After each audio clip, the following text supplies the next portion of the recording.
বন্ধুরা তোমরা এখানে দেখতে পাচ্ছ যে ভেন্ডি রাখা আছে আর আছে মাছ। তাই এটা হলো সাগর চেলা মাছ। তো দেখো আমি কেটে কুটে ধুয়ে পুরো পরিষ্কার করে নিয়ে এসেছি।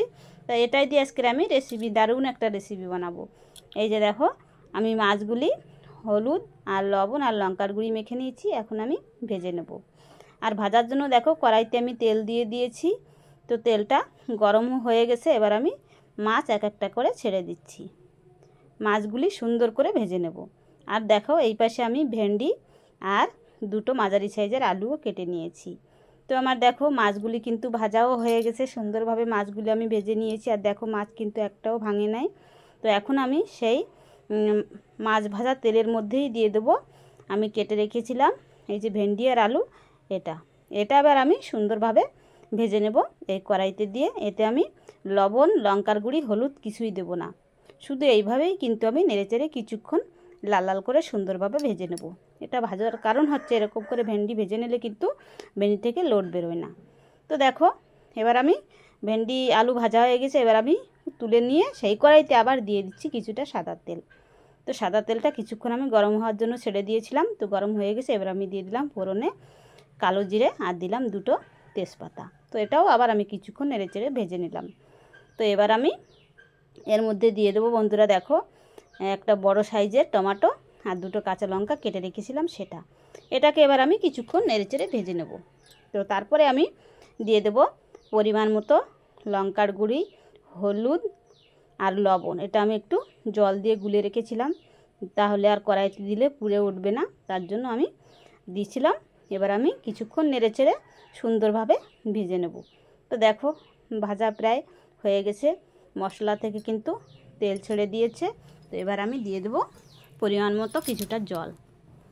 ভেন্ডি আলু আগের থেকে ভাজা ছিল, যার কারণ জলটা আমি বেশি দেবো না, অল্প জল দেবো। এবার আমি ছেড়ে দেবো ফুটে ওঠার জন্য। দেখো ফুটেও উঠে গেছে।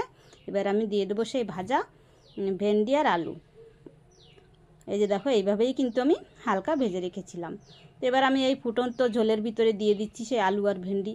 তো এবার একটু মিশিয়ে নেব, তারপরে আমি কিছুক্ষণ আবার ছেড়ে দেবো ফুটে ওঠার জন্য।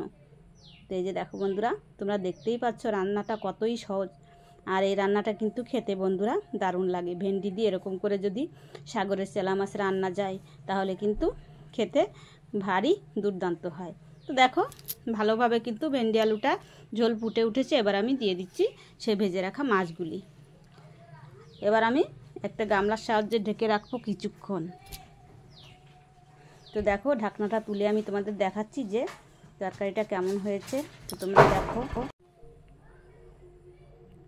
দেখো ঢাকনাটা তুলে দিচ্ছি। এবার দেখো তোমরা দেখি বুঝতে পারছো যে তরকারিটা কিন্তু দারুণ হয়েছে।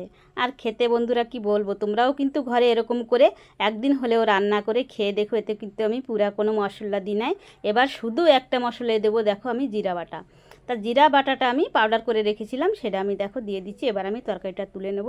তা তোমরা দেখো বন্ধুরা কেমন হয়েছে।